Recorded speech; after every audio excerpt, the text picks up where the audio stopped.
Hello everyone, welcome to a new video. In this video we've got another take a look video at a new lens that I've acquired. So let's have a look at it.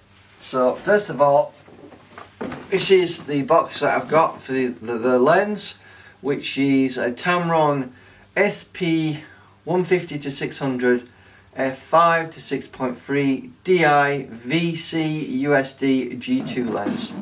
So here we go. It comes with a 5-year warranty. Let's just get the lens that's over here. Just pop that on top of the box. So we're just going to take a look at this lens, a first look at the Tamron 150-600 G2 lens. This fits in between the Sigma Contemporary and the Sigma Sport lens. The price is around £1,060, and obviously you can get that cheaper or more expensive depending if you're prepared to buy used or new. This is a new lens from Amazon, and we're just checking out the capabilities of this lens, and I will be bringing you image quality and autofocus performance in separate videos, so keep an eye out for those. But this video is just to take a look at the lens, look at the build quality. I'll give you my first thoughts about what I think about the lens, and let's take a look at it, and hopefully this video will be informative. Okay, here's a quick look at the Tamron 150-600 G2 lens.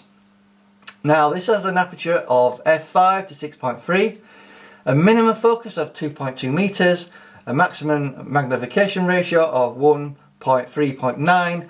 It has a large filter size of 95 millimeters. Obviously you can see that that is a large element.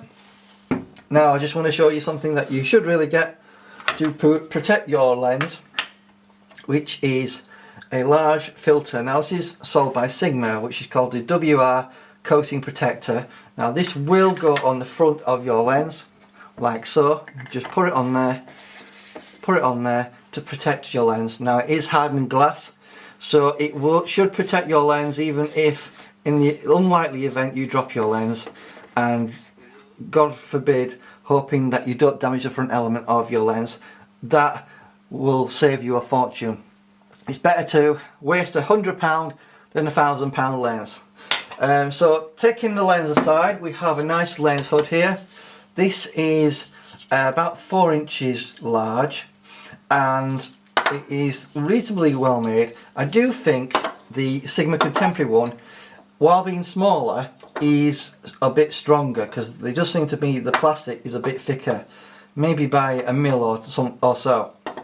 So in terms of the actual lens hood, it's nothing really special to say about it. It's just reasonable, and it will hold your lens, and it's certainly recommended to keep that on at all times, whether you're doing sports, wildlife, it doesn't matter.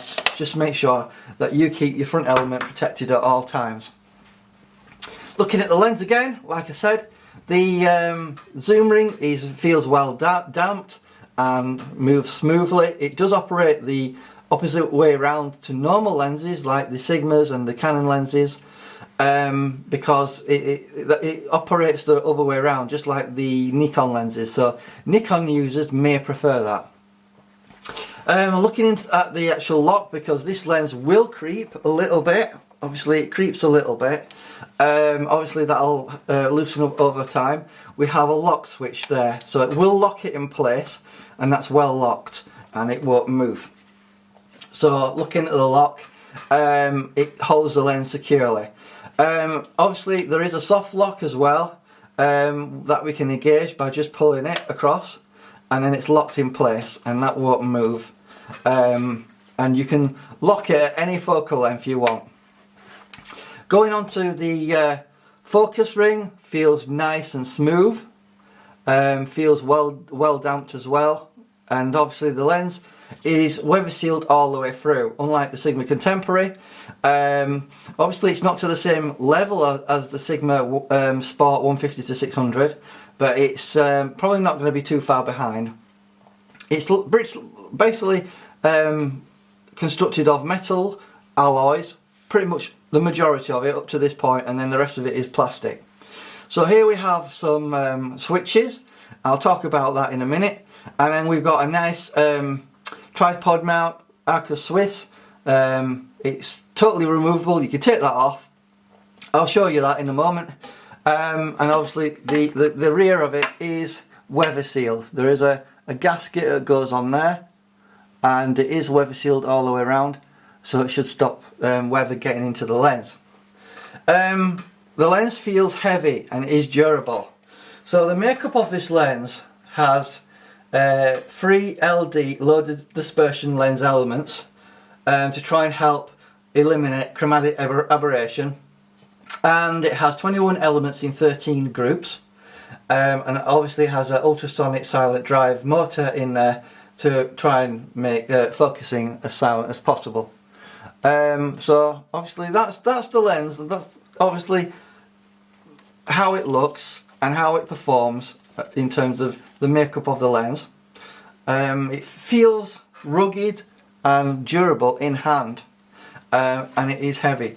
I think the biggest thing for me over the original version of this that I did test, which did have a minimum focus of 2.7 meters, and this has a minimum focus of 2.2 meters, is you can actually get the Tamron tapping console, which is a USB device you put on the back of this, and you can actually modify the various settings that we've got on here in terms of the switches, such as the VC, autofocus and the limiter, and I'll talk about that in a minute. But I think you would not be disappointed with this lens. It should perform well. We're going to test image quality and autofocus speed in other videos, so please keep tuned to my channel to watch those. Okay, so without further ado, let's check out the tripod mount and the switches on the lens, and let's see what they look like and how we can adjust things.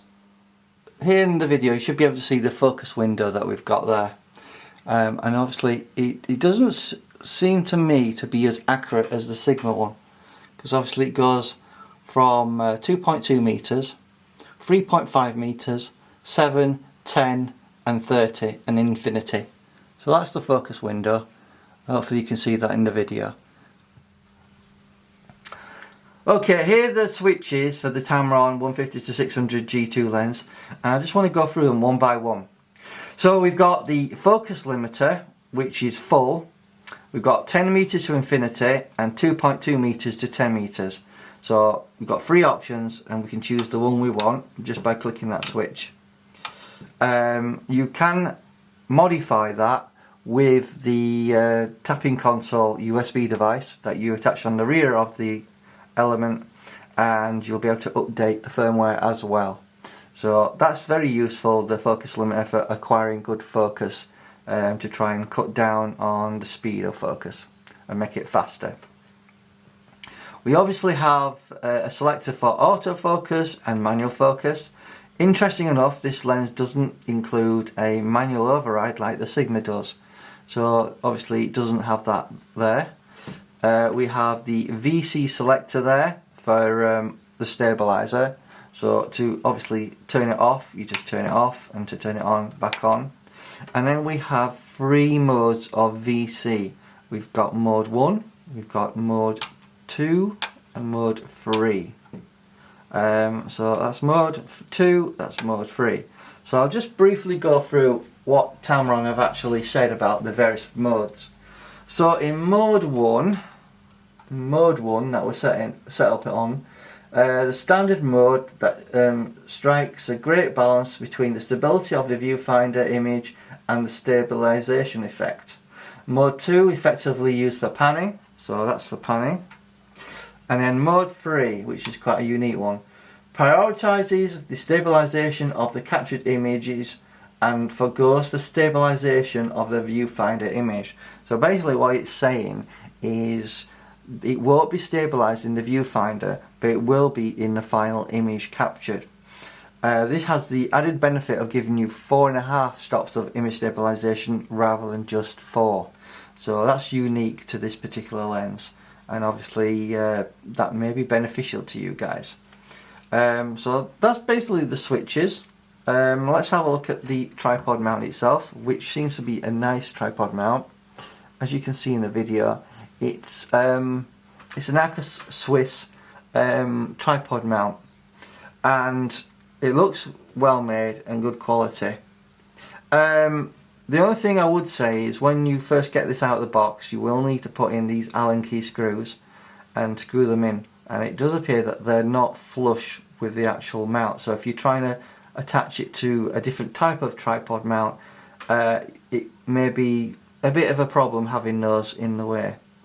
And obviously you've got two standard screws there for putting it onto a standard head, and that's more or less the tripod mount itself. Let's put this on the table and let's have a look at the mount in more detail. Okay, here we have the tripod mount that's on the 150-600 G2 lens, and this one is an Acus Swiss mount, so obviously you can attach that to compatible tripods, and that will be really useful for anyone who's got lots of Acus Swiss mounts and on their tripods. You can remove this, it is removable, so all you have to do is unscrew it and then literally just lift it up like so. It comes off quite easily. That's the tripod mount. I just want to show you the rear of it. There you go. Obviously that's what it looks like. And then just to reattach it, you just put it back on there, twist it round until it locks in place, and there you go. And then you just retighten it after loosening it. So unfortunately with this particular lens, if you do take this off, there's nothing to replace and go on there like the Sigma lens. So we've looked at the focus window, we've looked at the tripod collar, and we've looked at the switches on the particular lens. What I want to say finally is say this lens feels durable and well made, and you would not question the build quality of this lens at all. So what we want to do next is check out the performance of this lens, and then hopefully that should give you an indication whether this is the lens for you. But I wanted to say thank you for coming to watch this video. Compare and watch the video I did on the Sigma Contemporary lens quite recently, and then make your informed choice which lens you would prefer to purchase and use. Obviously there is the Canon 100-400 Mark II if you want to consider that. Obviously that's paying a lot more money than this lens, but again, please like the video if you can, subscribe to the channel, it helps the algorithm. I appreciate you watching my content, and I'll see you in the next video.